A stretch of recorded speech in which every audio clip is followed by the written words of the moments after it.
jóvenes, ¿cómo les va? Vamos a comenzar. Hola, ¿se escucha? Buen día. Ya, Sí, gracias. dicen. Ya, gracias. Ya, hay algunos alumnos que están con su micrófono, les pediría que se los... Joyce también está con su... Joyce Vilca, apague sus micrófonos. Ya, gracias. Bueno, vamos a comenzar la clase con un nuevo tema, que ya habíamos terminado el tema de la introducción, ¿no? O sea, las generalidades de proyectos. Y ahora, como habíamos visto en al finalizar ese primer capítulo, les presentamos a ustedes el contenido de un proyecto, o sea, los capítulos que tiene que tener un proyecto. Entonces vamos a comenzar a ver cada uno de esos capítulos del proyecto. Si ustedes se recuerdan, los capítulos del proyecto, dice el capítulo 0, que prácticamente le ponen así esa numeración, es el capítulo de los antecedentes del proyecto, la justificación, los objetivos y resumen del proyecto, ¿no? Y resumen. Y luego viene el estudio de mercado, la materia prima, tamaño, localización y así sucesivamente. Bueno, vamos a hablar rápidamente de ese capítulo introductorio, digamos, del proyecto, que es el capítulo 0, el de antecedentes y resumen, porque es una cuestión muy sencilla, digamos, y de ahí vamos a dejar de hablar de él. Y arrancamos luego con el estudio de mercado. Bueno, ese capítulo 0 tiene dos objetivos. Más que todo que en ese capítulo introductorio, dar todos los antecedentes del proyecto y un resumen ejecutivo. O sea, en no más de 5 páginas, resumir todo el trabajo en extenso que se tiene a seguir en un proyecto. Recordemos que un proyecto es un trabajo técnico, tiene mucha información técnica. Cuando estamos hablando en esos aspectos técnicos, es muy posible que mucha gente no es que no le entienda, sino que o no le entiende o es muy pesada su lectura. Y esos proyectos tienen como mínimo entre 100 a 200 páginas en mejor de los casos. Ustedes tienen en mano, por ejemplo, los proyectos que son más o menos de ese porte, más o menos en cuanto a cantidades de páginas, ¿verdad? Y si ya lo han revisado, han visto cabalmente que es información técnica.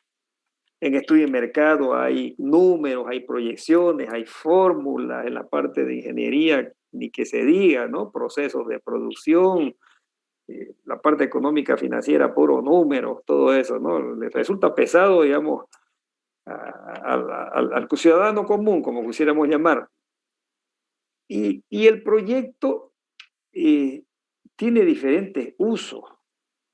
Una vez uno tiene el resultado del proyecto, el objetivo principal es que nos ayude a tomar la decisión de inversión, de acuerdo al resultado. Eso lo hemos visto por la definición.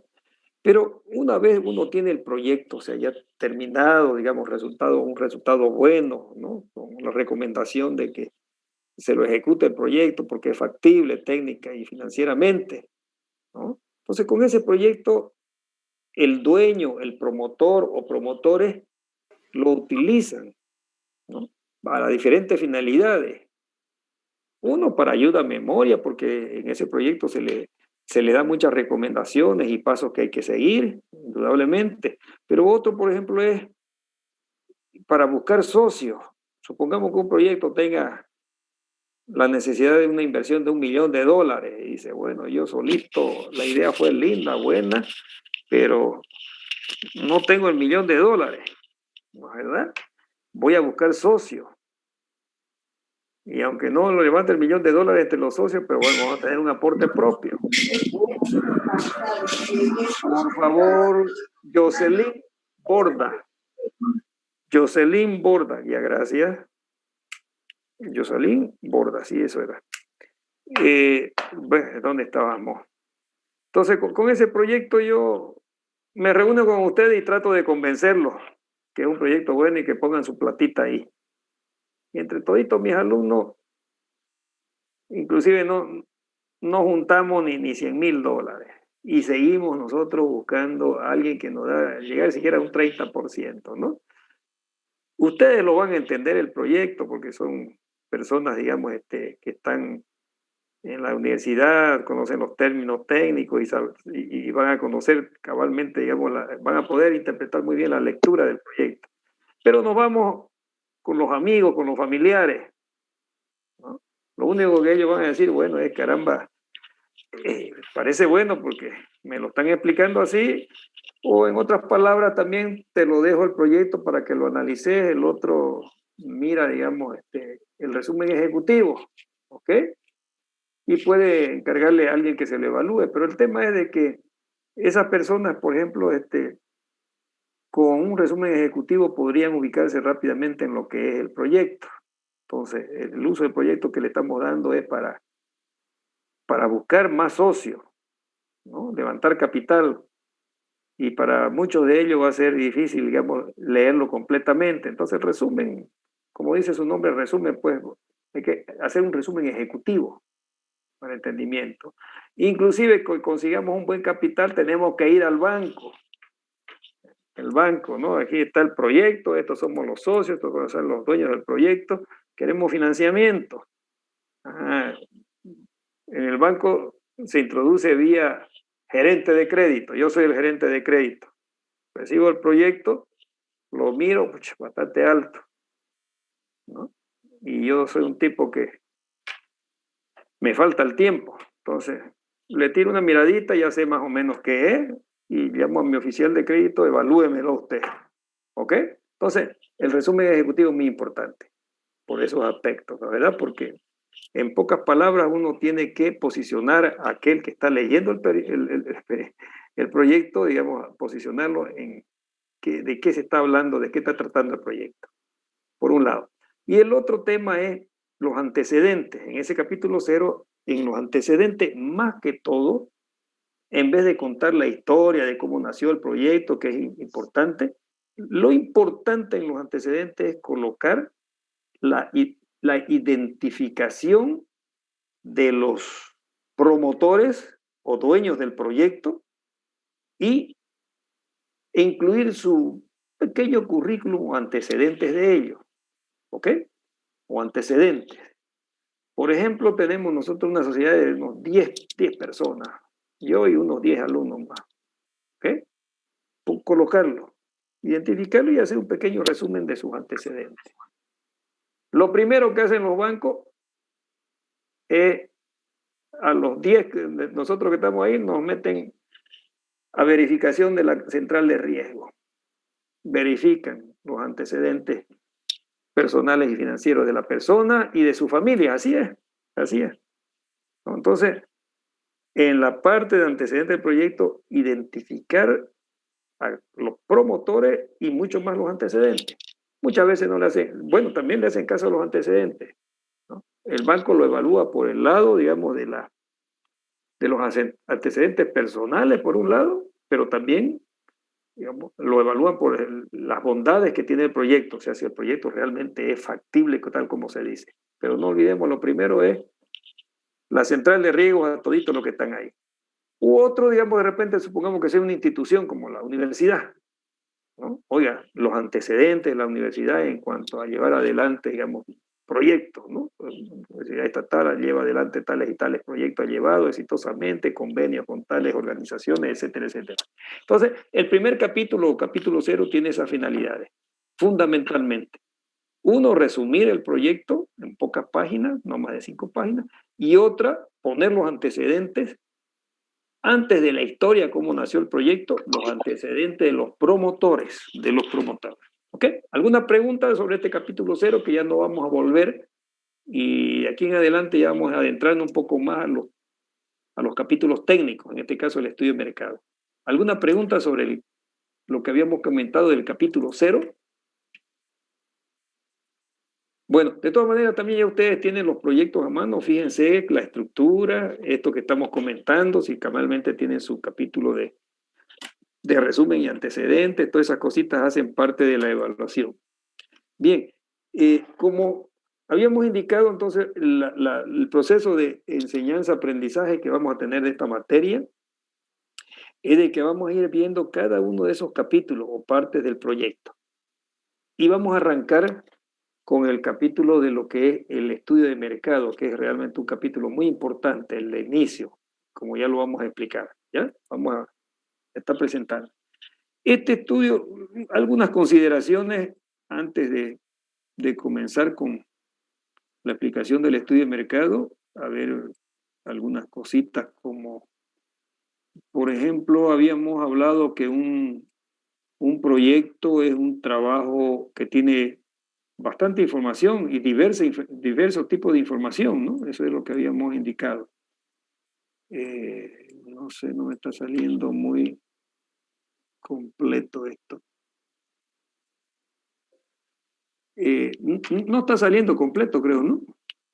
A ver, Sale, Lisa, se ve. no, pero no está abarcando toda la página. Ah, aquí está, aquí está. Ahora sí, ahora está mejor, ¿no? Ah, sí, sí, ahora sí. Ahora sí, ¿ya? Ok. Bueno, les estaba comentando de que un proyecto tiene mucha información, diversa información, y por consiguiente, pues, si tiene diversa información, han visto en su estructura que eh, un proyecto tiene que ser llevado adelante por un grupo interdisciplinario, ¿no? Porque hay informaciones tipo comercial, tipo información económica, financiera, técnica, todo eso, ¿no?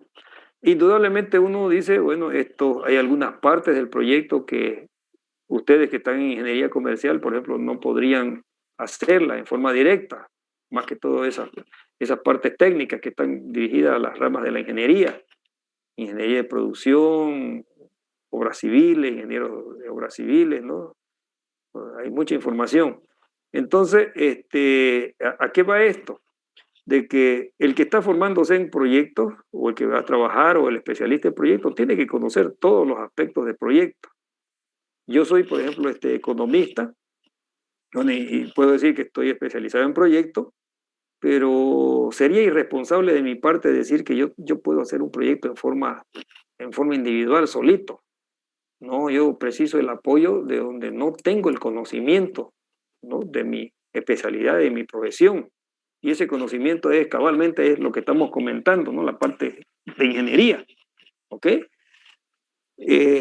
Sí puedo las otras partes, ¿no? Indudablemente no hay ningún problema, el estudio del mercado, materia prima, todo lo que pueda apoyar en esa parte, y la parte económica y financiera, ni que se diga también, ¿no? ¿Verdad? Pero el tema a lo que estamos yendo nosotros es de que el especialista, pues, en proyectos tiene que conocer la estructura, el contenido mínimo que tiene que tener cada una de las partes, aún sean, digamos, esas partes técnicas. Yo puedo ser un buen coordinador de proyectos porque sé lo que le voy a pedir a los ingenieros, otras palabras, pero yo no tendría la responsabilidad de hacerlo yo, el estudio de ingeniería, pero sí sé pedirlo, sí sé qué es lo que se tiene que incluir, ¿ok? Entonces, ustedes también están en la misma, o cualquier persona está en las mismas condiciones, no hay personas multifacéticas que sepan tantas ramas del saber. Entonces, ahí, digamos, su participación es en algunos capítulos o partes o contenidos del proyecto, su participación directa. En este caso, por ejemplo, el estudio de mercado, ¿no? En la parte económica financiera, porque ustedes tienen esa formación de economía, de finanzas, comercial, todo eso. ¿Ok? Por consiguiente, y yo voy a estar, digamos, dedicándole más tiempo a esas partes donde ustedes pueden participar en forma directa, como es el caso del estudio de mercado, y mucho más, ¿no? Que están en ingeniería comercial, esto que vamos a comentar o explicar, les va con seguridad a servir de complemento a la formación que están tomando, ¿no? Ustedes ven muchas temas relacionados a estrategias comerciales. Entonces, esta va a ser una de las partes que le vamos a dedicar más tiempo, ¿no? en este semestre, y también en la parte económica financiera. Y cuando entremos a la parte, digamos, técnicas, que las llamamos así, las partes de ingeniería, tamaño, localización, ingeniería del proyecto, lo vamos a hacer de una manera más rápida, pero sin perder, digamos, de transmitirles a ustedes el conocimiento del contenido y la profundidad que tiene que tener estas partes, estas otras partes. ¿Ok? Bien, entonces, con ese preámbulo comenzamos a ver la parte del estudio de mercado. Y una de las cositas para que quede también bien centrado, yo conozco, como había comentado, que ustedes tienen mucha formación en estrategia comercial, han visto ya materias relacionadas a ello, trabajo también relacionado, pero lo que nosotros queremos eh, explicar acá, en este caso para proyectos, son estudios de mercado para proyectos, que tienen mucha relación a las estrategias comerciales. Pero volvemos a repetir, es algo que nosotros queremos definir para llevar adelante una actividad, ¿no? Eso. Entonces, los estudios de mercado o las estrategias de mercado, de acuerdo a los objetivos que uno pretende. Nosotros queremos información de mercado para saber si hay o no hay perspectivas de mercado para un emprendimiento. Ese es nuestro objetivo, ¿ya? Entonces, va a haber mucha relación con todo esto, vuelvo a repetir, con todo esto que ustedes ya tienen conocimiento, ya lo van a ver, y les va a ayudar de complemento con toda seguridad. Bien, otra de las cosas que tenemos que hablar es que cuando estamos hablando de estudio de mercado, nosotros les vamos a transmitir, digamos, el conocimiento de una herramienta que nos permita hacer estudios de mercado para proyectos, cómo debería ser, ¿no? Esa herramienta, esa técnica. Y esto parte del estudio de mercado, esta herramienta se las utiliza o les va a servir para el estudio del mercado del producto, como también para el estudio del mercado de la materia prima. El proyecto tiene un capítulo de mercado, mercado del producto, pongámoslo entre paréntesis, y un estudio de la materia prima. Entre paréntesis pongamos estudio de mercado de la materia prima. ¿Por qué la materia prima? Porque la generalidad de los proyectos se provee de materia prima a través del mercado. Son pocos los proyectos que son integrados, que ellos mismos se proveen de materia prima. Tiene también su técnica, pero va en el mismo camino, que lo vamos a explicar después rápidamente. Pero en este caso, por ejemplo, tenemos una fábrica de jeans, que es uno de los proyectos que tienen a mano. Entonces, esto que vamos a explicar les sirve para hacer el estudio de mercado del producto, del jean, como también le va a servir para realizar el estudio de la materia prima, o sea, del mercado de la materia prima. ¿Por qué? Porque ese proyecto va a adquirir las telas, los hilos, botones y no sé qué otra cosa a través del mercado. ¿Ya? A través del mercado. Ok. Entonces, con esas aclaraciones, digamos, al finalizar todo esto, digamos, esta explicación del estudio de mercado, ya hemos finalizado también la explicación de la materia prima. Vuelvo a repetir porque se la utiliza para la materia prima también. Bien, vamos entonces viendo lo que hemos preparado para ustedes. El estudio de mercado es el punto de partida para la elaboración de la mayoría de los proyectos. ¿Okay? Y es punto de partida porque inclusive dentro de lo que es el proceso de elaboración de un proyecto, dice, primero haga usted el estudio de mercado. Puede arrancar todas las partes en su conjunto, pero mejor recomendable haga primero el estudio de mercado y veamos los resultados del estudio de mercado para seguir o no seguir con el resto de los capítulos del proyecto. De repente en el estudio de mercado se ve que no hay perspectivas del mercado para el proyecto que están estudiando y hasta aquí nomás paramos. ¿Ok? Eso es, digamos, la racionalidad que uno toma. Uno, vuelvo a repetir, en el proceso de elaboración de proyectos puede arrancar con todos los capítulos, pero recomendable es mejor hacerlo primero con el estudio de mercado. Y el estudio de mercado nos va a dar mucha información para las otras partes del proyecto. Es muy importante. Bueno, sigamos con lo que tenemos acá ordenadamente.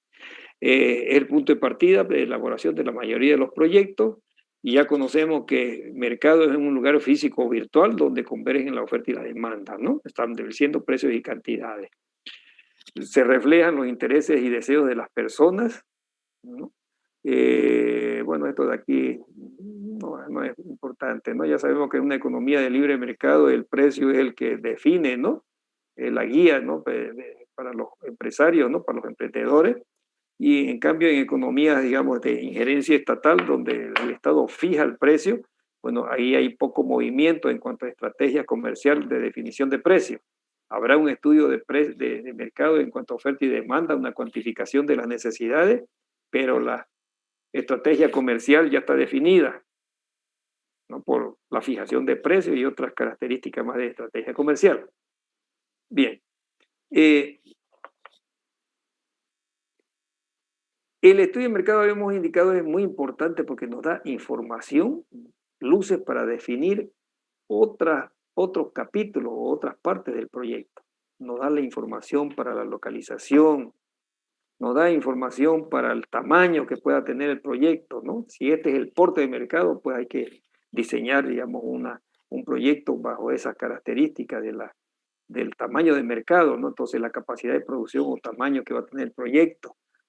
Definiendo tamaño, ¿no? Definiendo inversiones, localizaciones, nos va, digamos, es fundamental el estudio de mercado y ahí vamos a estar relacionados con las inversiones necesarias a ese tamaño, a esa localización.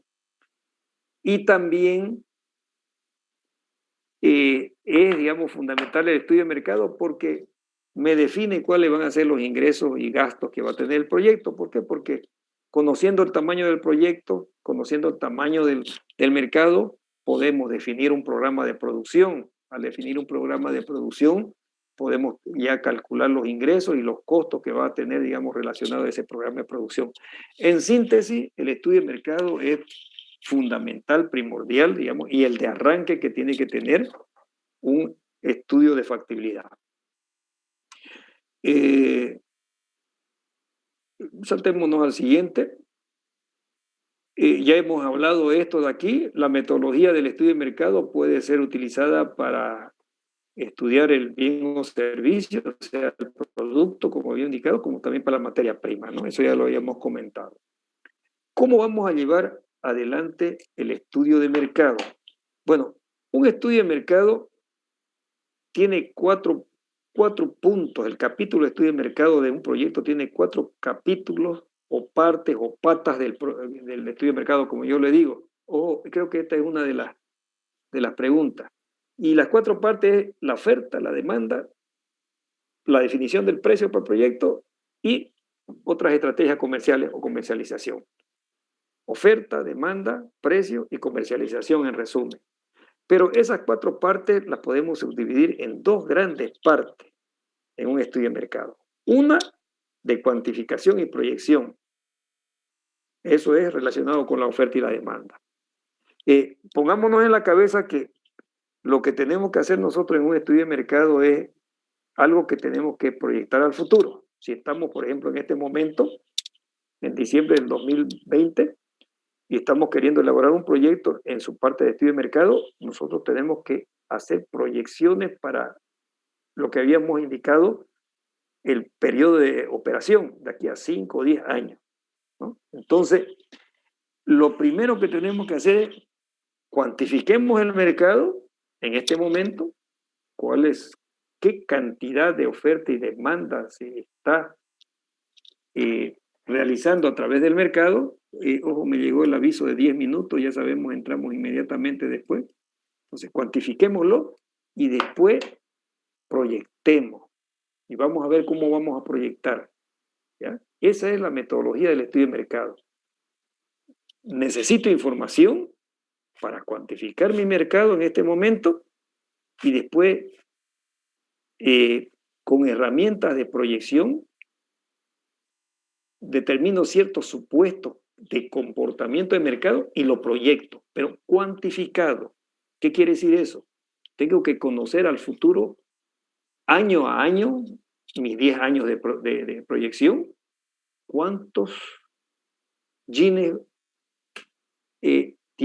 hay de demanda, cuántos jeans hay de oferta, y después hacer un balance y hacer ciertas consideraciones para decir, ¿hay o no hay mercado en cuanto a cuantificación en este momento? ¿Qué situación de mercado nos encontramos? ¿Un mercado con demanda insatisfecha o un mercado satisfecho o saturado de repente? La segunda parte es la estrategia comercial, lo que yo llamé precios y comercialización. Si he cuantificado el mercado bajo estas condiciones, ¿cuál es mi estrategia comercial para entrar, permanecer o crecer? ¿No? Entonces, la estrategia comercial, ya ustedes conocen, está definición del precio y hay muchas otras estrategias, formas de distribución, algunos, digamos, temas relacionados con crédito o no crédito, todas esas estrategias comerciales. ¿Okay? Entonces, así, digamos, en mente, eso es lo que tenemos que hacer. Ver todo lo que tiene que haber al futuro. El presente nos sirve solamente para arrancar. Y para tener el presente, cuantificar el presente, necesitamos información. Eso ya lo vamos a ver cómo lo manejamos después. ¿Ok? Para proyectar, precisamos entonces arrancar de una cuantificación inicial e introducir ciertos supuestos para hacer proyecciones. Si bajamos los precios, si mejoran los ingresos, si los gustos y preferencias cambian, etcétera, etcétera, ¿no? Si damos o no damos crédito, como podría ser, todos esos supuestos. Cuantificación. La estrategia comercial es, bueno, ¿qué tipo de mercado estamos?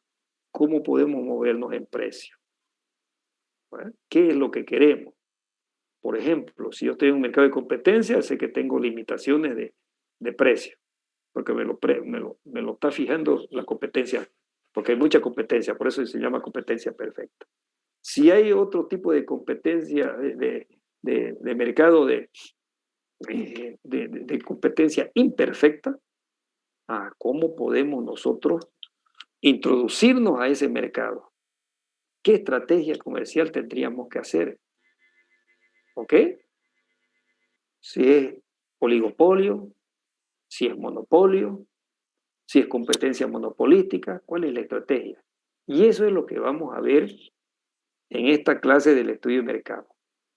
Por eso de que para llevar adelante un buen estudio de mercado y estrategias comerciales, también esto yo le digo, le va a servir a ustedes, va a complementar a lo que han tenido ustedes de conocimiento hasta el momento, tienen que tener en mente dos cosas importantes. Conocer muy bien al producto, o sea, el bien o el servicio, muy bien tienen que conocerlo, y conocer muy bien el mercado donde va a funcionar el proyecto. Y eso es lo que vamos a ver. ¿Ya? Yo conociéndolo muy bien al bien, al producto, digo, esto es lo que espero hacia el futuro con estos supuestos que estoy poniendo. Y además también, ojo, no es solamente el proyecto solito el que está en el mercado, tiene competencia, pero ¿qué tipo de competencia? Y cómo debemos actuar cuando hay diferentes tipos de competencia. ¿Ok? Eso es entonces lo que vamos a ver en este estudio, en estas técnicas de estudio de mercado. Cualquier cosita, me gustaría que ustedes participen. Yo sé que ustedes tienen mucho conocimiento del área comercial y su participación nos va a ayudar, digamos, a mejorar este proceso de enseñanza-aprendizaje, ¿ya? Así que pueden tomar la palabra para hacer comentarios o pedir alguna explicación el momento que ustedes crean oportuno. Bien. ¿No hay ningún comentario para que sigamos? ¿O alguna pregunta ahí? Una consultita, Licen. Entonces Adelante. el capítulo anterior queda como Cero. capítulo 0, dijo, ¿no? Y este Sí, sería el capítulo 1. sí, en un estudio de mercado, ¿no? Ya, muchísimas gracias. En un proyecto, en un proyecto, en un Muchas proyecto, ¿no? gracias. Se lo numera, se lo identifica de esa manera, ¿no? Cero, el capítulo cero, que son los antecedentes y el resumen, y a partir de ahí el capítulo uno, capítulo dos, así, ¿no? Estudio de mercado, materia prima, etcétera, etcétera, ¿no? Ok, Ya, inclusive Licen. en el documento, en el proyecto, no van a poner capítulo uno, estudio de mercado, sino estudio de mercado, o simplemente no le ponen numeración. Ya. Es otra cosa, nosotros le estamos poniendo numeración para el tema, digamos, del avance, ¿no? Este va a ser nuestro capítulo 1 correspondiente a la materia. Bueno, Gracias, Licen. cómo vamos a trabajar? ¿Cómo vamos a trabajar para tener esto? Para para encarar estas dos partes y conocer el producto y conocer el tipo de mercado. Vamos a trabajarlo de la siguiente manera. Primero, vamos a dedicar unas clases para hacer un repaso teórico de aspectos de mercado. ¿Ya? Esto es necesario, o sea, micro uno más que todo fundamentalmente, micro uno. ¿Ok? A pesar que en las técnicas de proyección de mercado ya utilizamos ya otros conocimientos de estadística o de econometría o económicos en términos generales.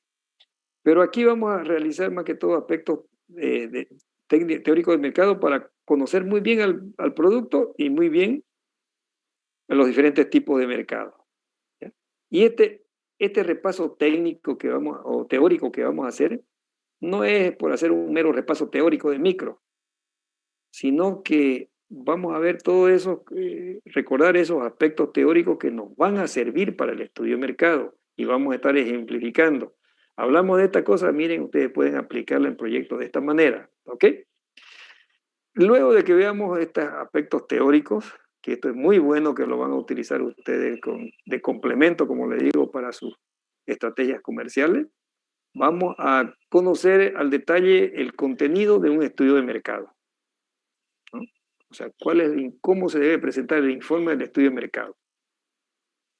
Y por último, también vamos a recordar un poquito algunas técnicas de recopilación y manejo de datos, porque en un estudio de mercado hay que disponer de datos y para disponer de datos hay que trabajar esos datos. A veces no es que a veces, como estuvimos explicando en etapas de un proyecto, podemos disponer de datos históricos, cómo utilizarlos, y cuando tengamos que levantar, digamos, información de campo, las diferentes técnicas de levantamiento de información. ¿Ok? Entonces, de esa manera vamos a desarrollar el capítulo del estudio de mercado. Viendo los aspectos teóricos, o sea, conociendo el producto, repasemos un poquito algunos aspectos. Vamos a comenzar con algo que es clásico, que ustedes ya lo conocen. Partamos de esta gráfica que nos está mostrando, digamos, los aspectos del mercado, como habíamos definido en un principio, ¿no? Es un lugar físico virtual donde concurren la oferta y la demanda.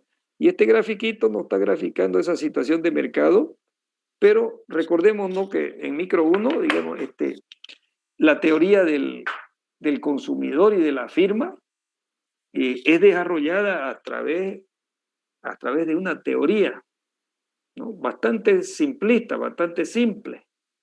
Hay muchas otras teorías que explican también el comportamiento del consumidor y de la firma, pero esta, aunque sea simple, es la que tiene más lógica de representar, digamos, los aspectos de mercado, o sea, el comportamiento del consumidor y el comportamiento de la firma, ¿no? ¿Y por qué es tan sencillo y simple, digamos,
Ese milagro, Carla Lorena.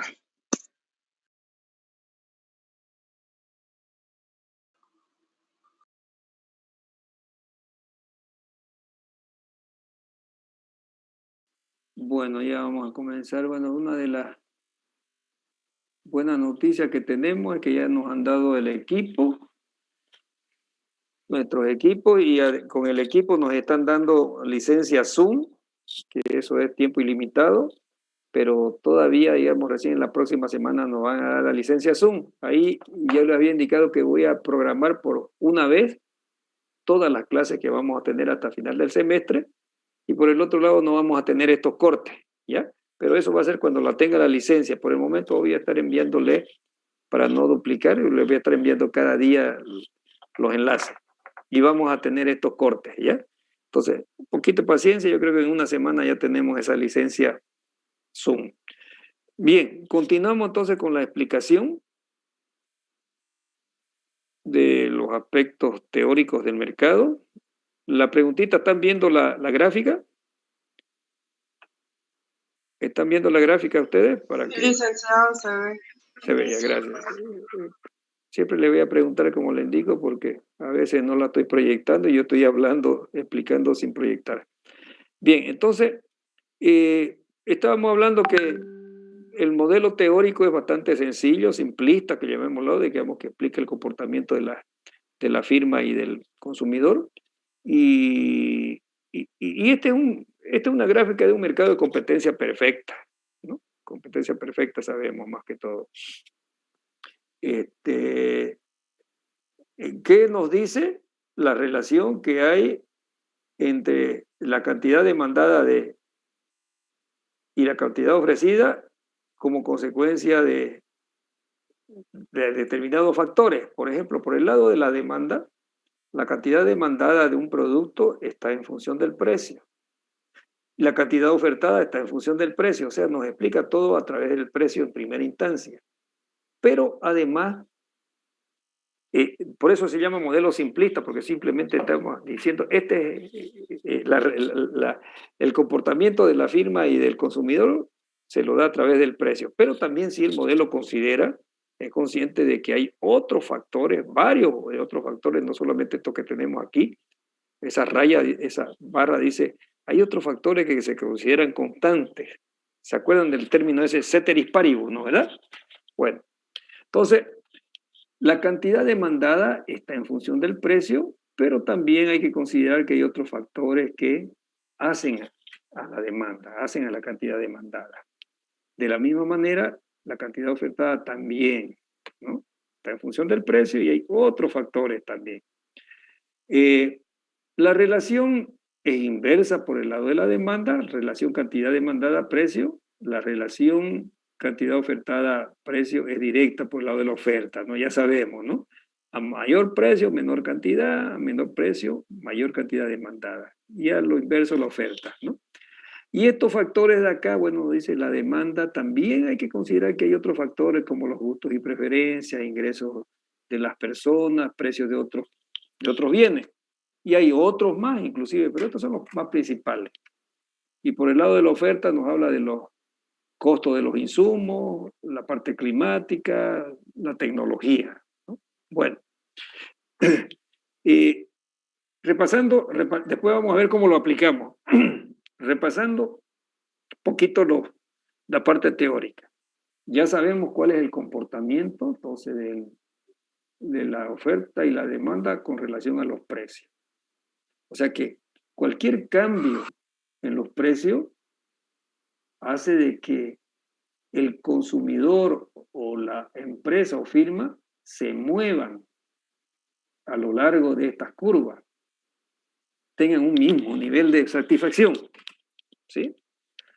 Cualquier cambio que hubiera en estos otros factores que se consideran constantes para el modelo hace que las curvas se desplacen a un menor nivel o un mayor nivel de satisfacción, ¿no? Por ejemplo, si los ingresos de las personas se incrementaran, entonces van a tener un mayor nivel de satisfacción.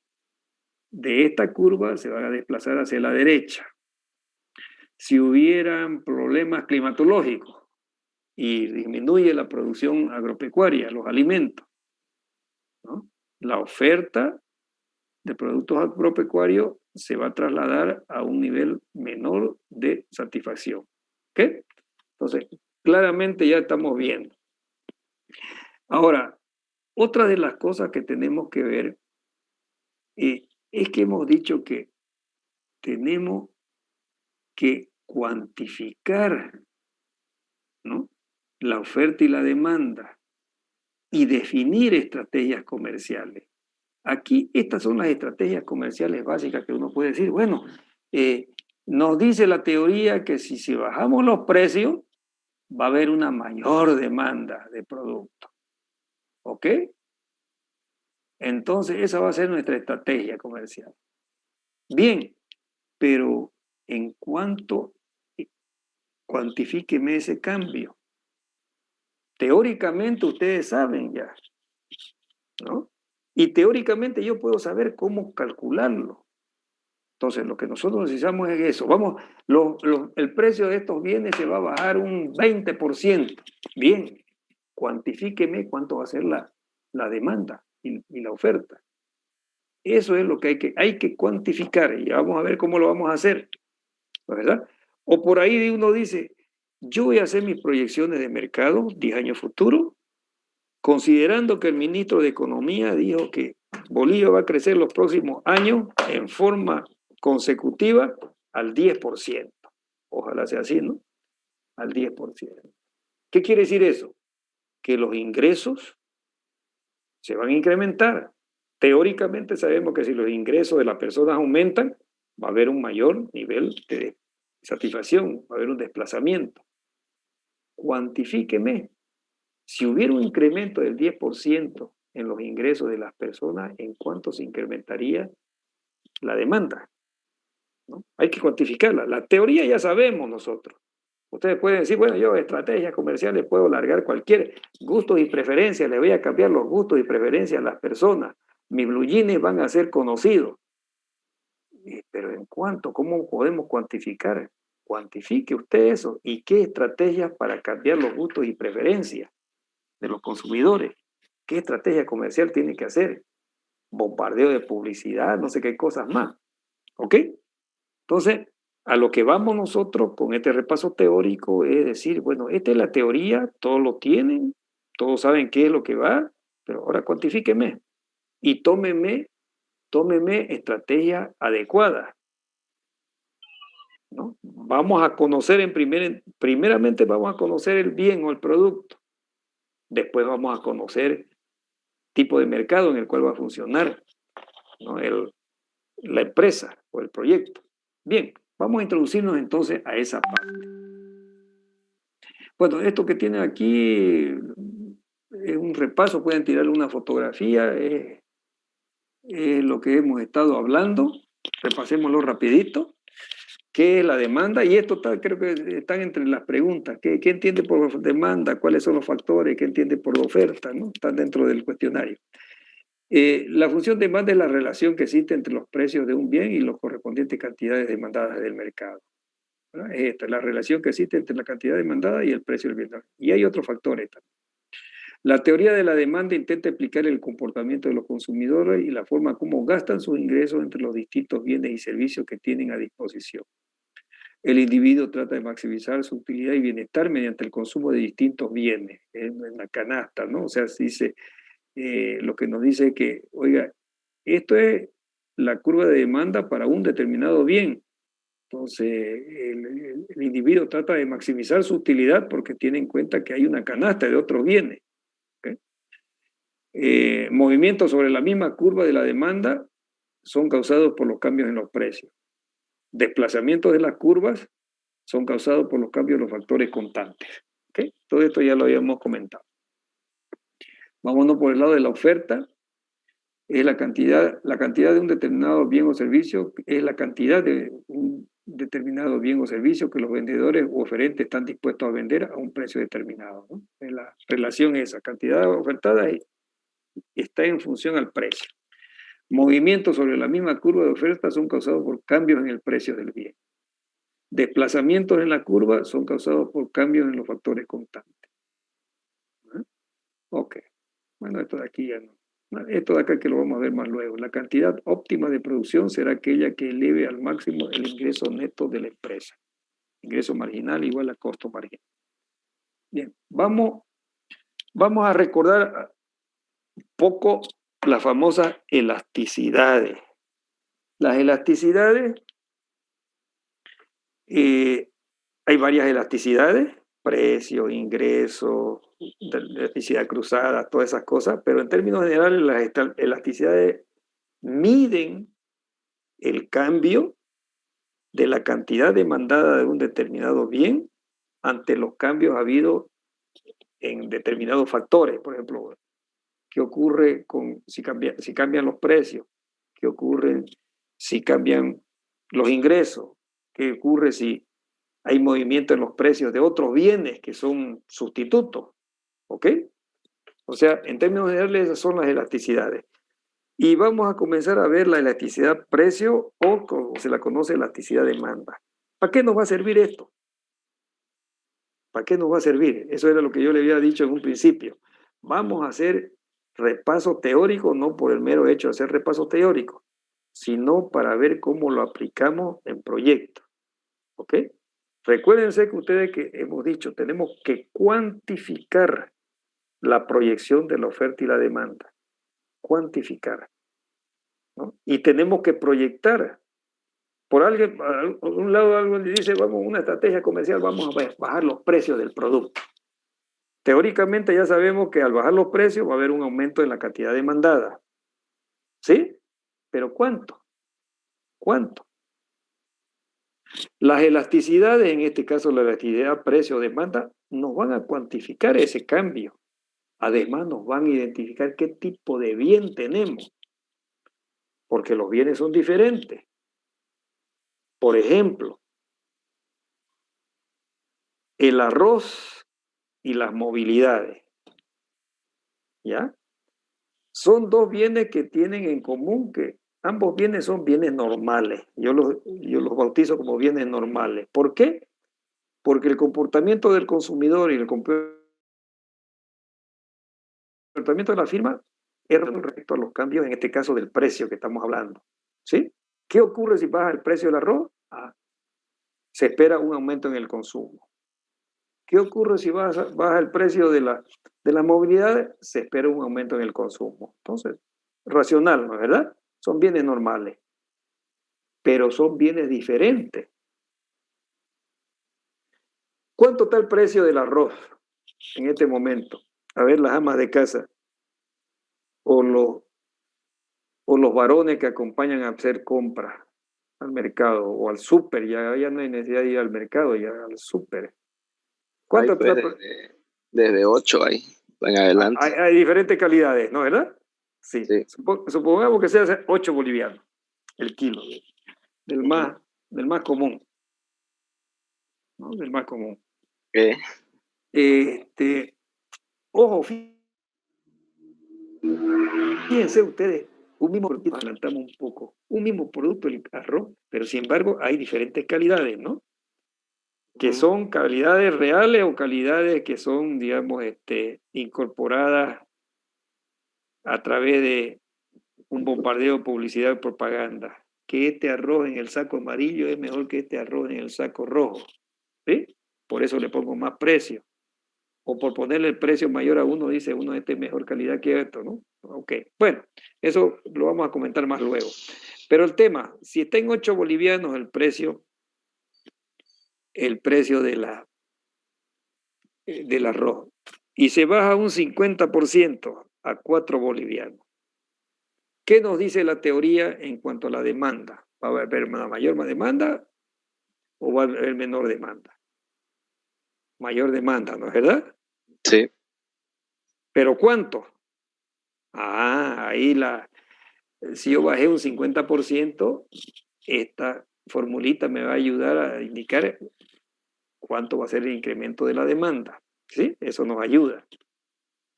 Vámonos por el lado de las movilidades. El mismo ejemplo, supongamos que estamos en la línea de esos que valen $15,000, esos autitos. Ya. Si bajan a $7,500, ¿qué se espera? Aumenta la demanda. Aumento del consumo, ¿no? Mayor compra de movilidades. ¿Ok? Okay. Y aquí podemos cuantificarlo también, ¿no? O sea, es sencillo, la fórmula, esta fórmula y esta es la misma, ¿no? Puesta de otra manera. La cuantificamos bien, el precio inicial, ¿no es verdad? La cantidad inicial que se está comprando de arroz o de movilidades, el incremento, en este caso decremento que han habido, de aquí hay que observarlo, ¿no? Porque hay prácticas de cómo observar para poder saber en cuánto aumentaría o disminuiría. Y ya tenemos la relación. Bajó un 50% el arroz y el resultado nos va a decir cuánto es lo que se ha incrementado o disminuido o aumentado. Ok.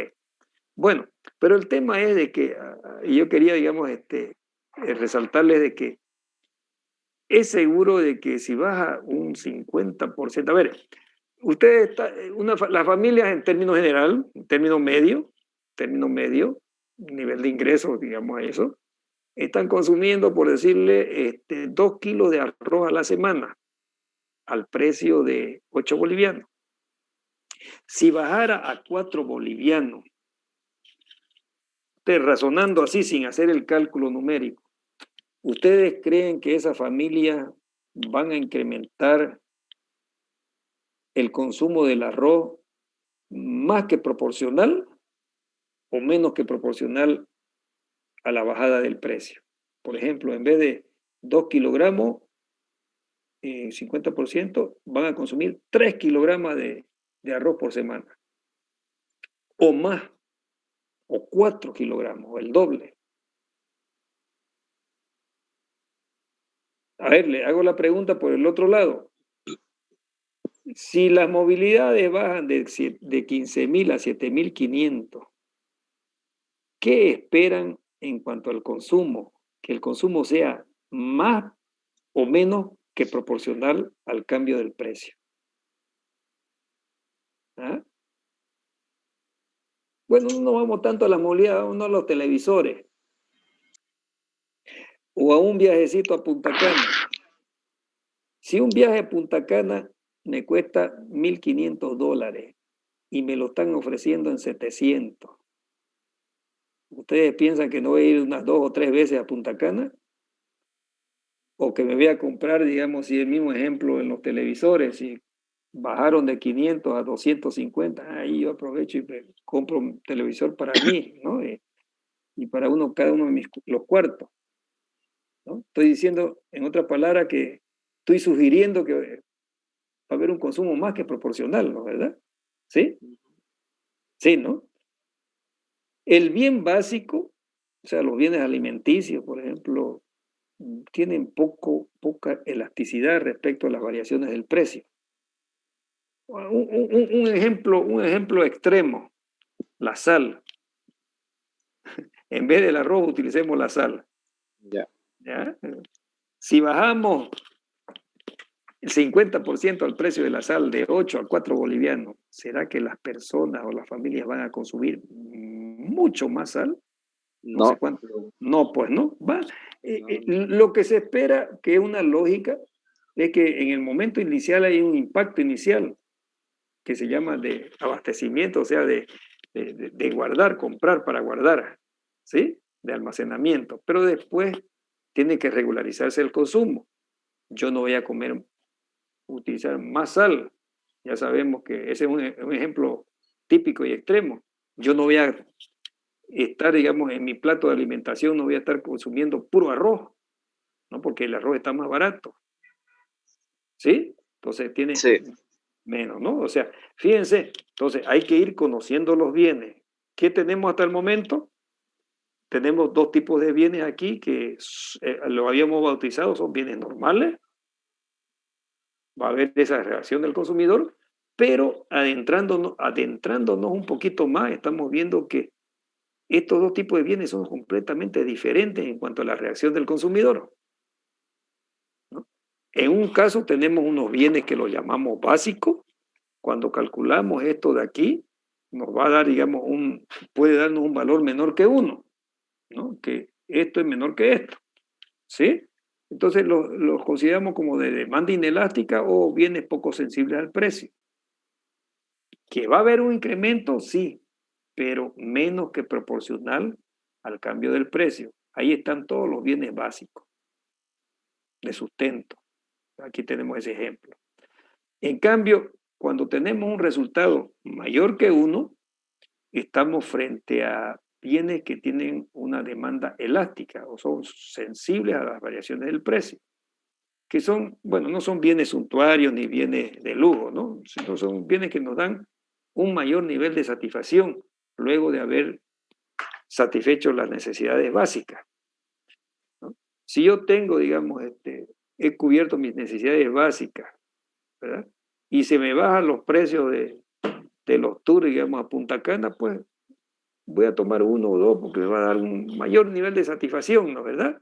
Me voy a comprar mi auto para no estar utilizando el transporte público. Mayor nivel de satisfacción me va a dar.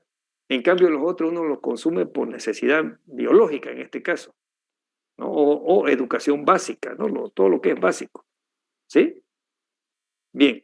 Entonces, por ahí viene, por ejemplo, las estrategias adecuadas. Alguien dice, supongamos que estamos con un proyecto de arroz. Nuestra estrategia de proyección comercial va a ser bajar los precios porque vamos a incrementar el consumo. Así dice la teoría. Ok, pero fíjese qué característica de bien tiene usted en mano. De repente esa estrategia más bien afecta más al sector, ¿no es verdad? Mayor va a ser el sacrificio de precio que el beneficio de incremento de producción que pudiera o ventas que pudieran tener.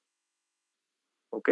Bueno, lo importante hasta este punto es, nos estamos introduciendo a conocer muy bien los bienes, estamos viendo que hay bienes comunes o bienes normales, en este caso hay bienes sensibles o poco sensibles a las variaciones de los precios. Eso nos está diciendo que si usted toma esa variable precio como estrategia comercial, ojo, ¿qué es lo que tiene que esperar? Que cuando tome cualquier estrategia, la teoría, ya sabemos cuál es la teoría, pero en la práctica hay que medirlo también, hay que medirlo, no los cambios, que eso es fundamental. ¿Ok? Bien, y en esa misma línea, para que terminemos aquí el avance de clase hasta este punto, y que es muy relacionado, vamos a ver la otra elasticidad, que es la elasticidad ingreso. Bien, la elasticidad de ingreso, porque es la misma interpretación de la elasticidad precio, porque estamos considerando el ingreso como el ingreso real, ¿no? Y el ingreso real es igual al ingreso nominal, ese que se recibe el salario, dividido entre el nivel de precio o inflación. Entonces es lo mismo, la misma interpretación. Lo único que sabemos acá es que cuando queremos utilizar la variable ingreso, y el ingreso en nuestro modelo teórico es ceteris paribus, ¿no? Si queremos graficarlo, y eso quiere decir que hay un desplazamiento en la curva, a un mayor o a un menor nivel de satisfacción. Así se incremente o disminuyan los ingresos, ¿no? Esa es la interpretación teórica que tenemos. Los bienes son normales. En este caso del ingreso, es el único caso donde hay unos bienes diferentes a los normales. Casi todos los bienes son normales. Pero en este caso vamos a explicar unos los bienes inferiores, ¿ya? Bueno, vámonos con los ingresos. Los ingresos, la elasticidad de ingreso, entonces me mide los cambios que hay en el ingreso, cómo afecta a los cambios en la cantidad demandada de un determinado bien.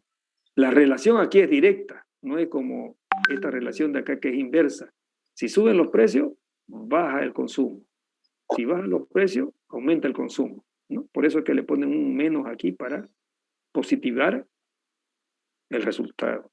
En cambio, en la elasticidad, mirándolo a la fórmula, hay una relación directa. Si se incrementan los ingresos, se espera un aumento en el consumo del bien. Si disminuyen los ingresos, disminuirían, ¿no?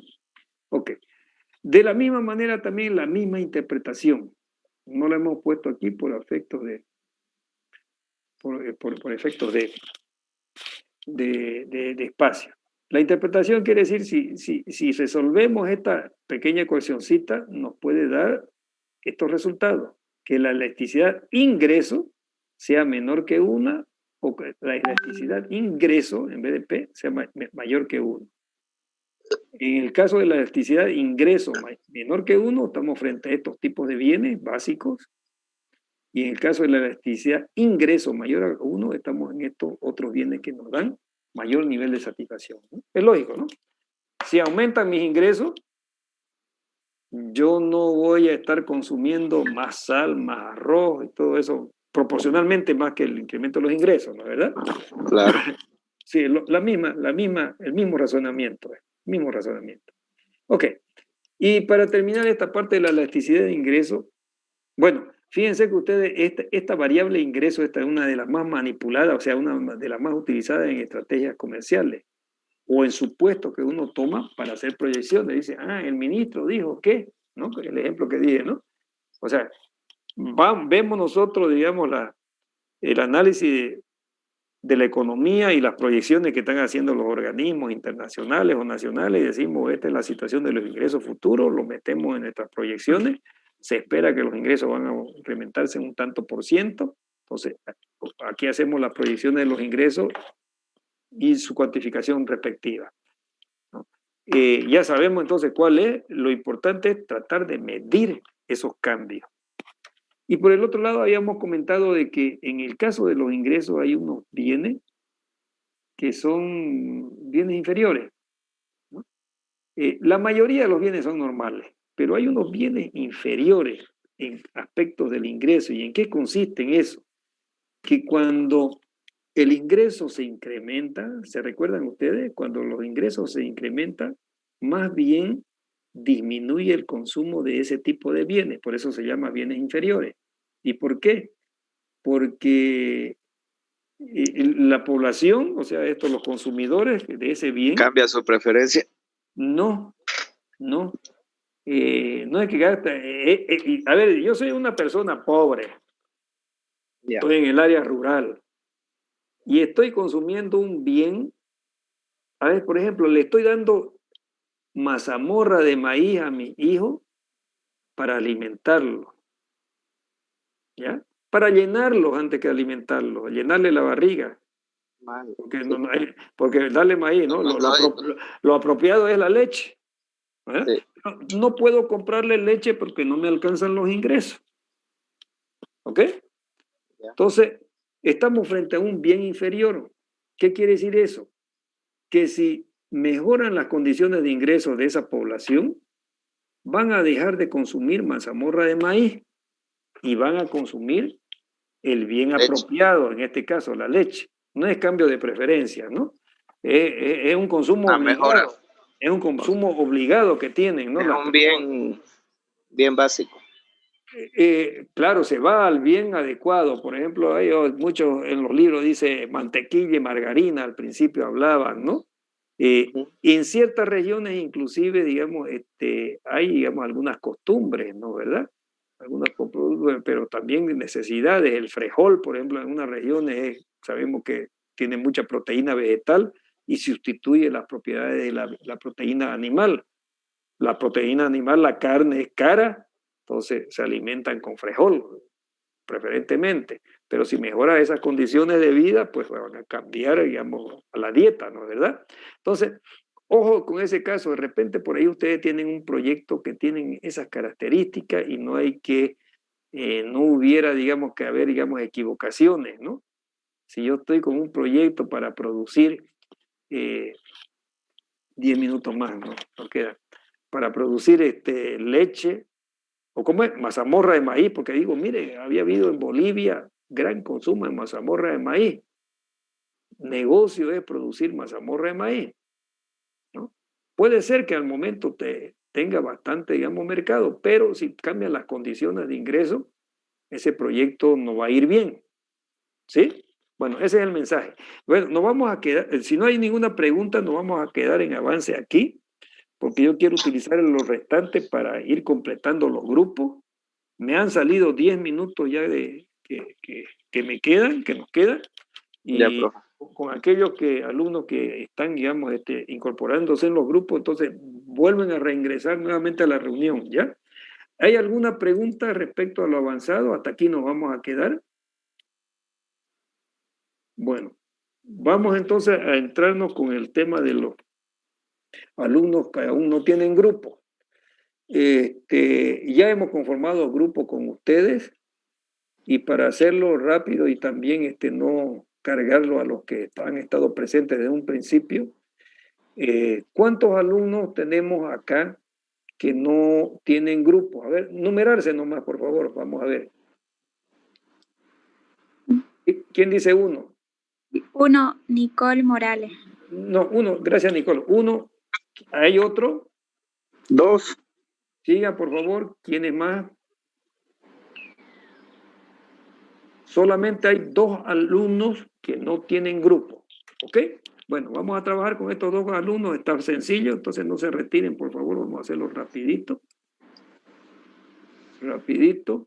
Lo que tenemos nosotros, tenemos 10 grupos. No hay ningún problema. Aquí Nicole y el otro alumno están incorporados en el grupo 10, salvo que ustedes hayan hablado con algún grupo que ya tienen alguna relación de trabajo con alumnos de otros grupos. Esas 2 personas que dijeron que no tenían grupo. Sí, le dicen, yo estaba ayer hablando con un compañero. ¿Qué y me grupo? dijo que ahorita le digo que no me dijo, pero me dijo que le faltaban integrantes en su grupo. No, entonces es que debería conocer, ¿no? Porque aquí le vamos a preguntar a los otros compañeros si están de acuerdo en recibirla en su grupo. Sí, entonces, él me dijo que sí. Ahorita voy a... El grupo 7, profe. El grupo 7, a ver, un momentito. Sí, el grupo 7. Ya hemos incorporado, hay 1, 2, 3, 4, 5, 6, 7, ya está completo. Grupo 7. Se incorporó a José Antonio Justiniano. Sí.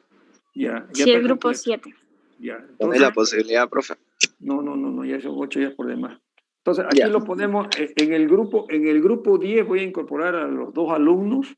Estos alumnos tienen que ponerse en contacto con estos otros compañeros y comenzar a trabajar.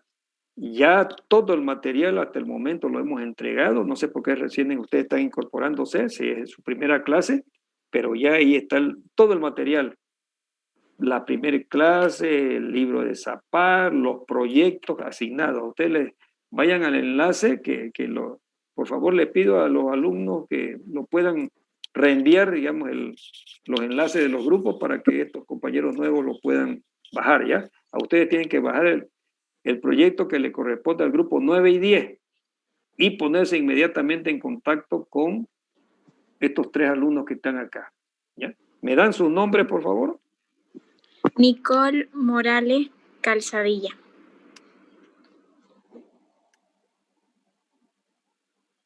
Calzadilla. ¿Otro nombre? Luis Gustavo Saucedo Aguirre. A estos 2 alumnos, no sé si es la primera clase que están participando, pero les recomiendo revisar lo que hablamos en la primera reunión, que yo se lo he hecho llegar a todo el grupo. Le agradecería también si pueden reenviárselo. En esa primera exposición están las reglas del juego, en otras palabras, ¿ya? Lo que hay que tomar en cuenta para la materia en este semestre. Bien. Ya, dicen, gracias. Ya dicen, gracias. No hay ningún alumno más, ¿no? Ya. Entonces nos quedamos aquí hasta el próximo viernes, jóvenes. Muchas gracias por su asistencia y hasta luego. Hasta luego. Hasta luego. Hasta luego, jóvenes. Gracias.